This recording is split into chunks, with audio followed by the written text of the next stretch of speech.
Good morning, folks. It's another great and wonderful day that the Lord has made. He woke us up and gave us a Bible verse for today. And our Bible verse for today comes from the book of Deuteronomy. You know, in this verse, Moses reminds the Israelites of his reaction to seeing the golden calf.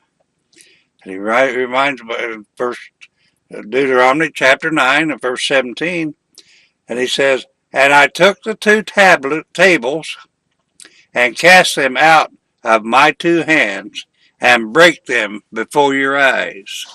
See, now anger, frustration, disappointment, and the loss of self-control have sunk many of God's great leaders. See, leading can sometimes be a horribly disappointing task, but yet God's people would perish without strong leaders full of godly conviction.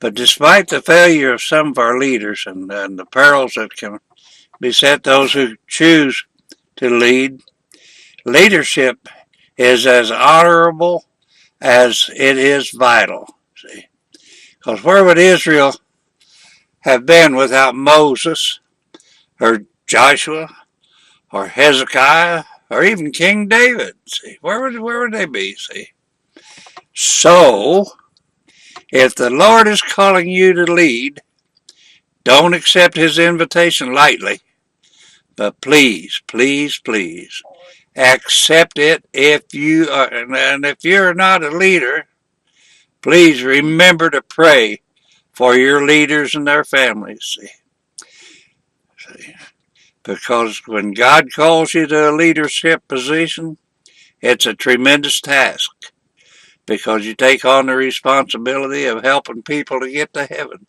helping them to make the right choices through life. See, but remember these things, folks. Do not take a calling to lead lightly. See, any invitation God sends you, don't take it lightly.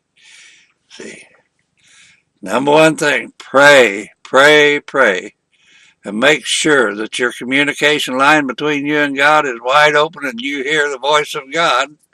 See, now when God calls you to do something, it's not another person telling you that they think God said this or that or the other for you to do.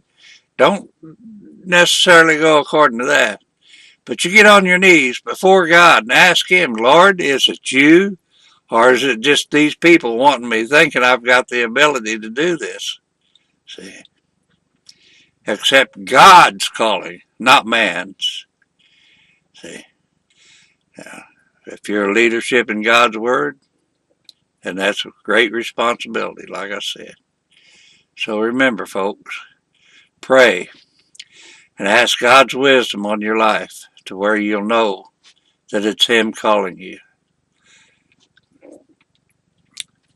Father, bless your church with leaders of great faith, courage, endurance, and integrity, God.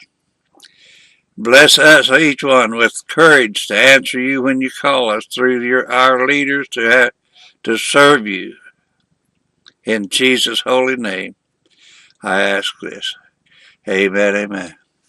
Folks, study this verse. See what it is God's calling you to do, because he's got to work for each and every one of us. And not all of our callings to work is in leadership positions.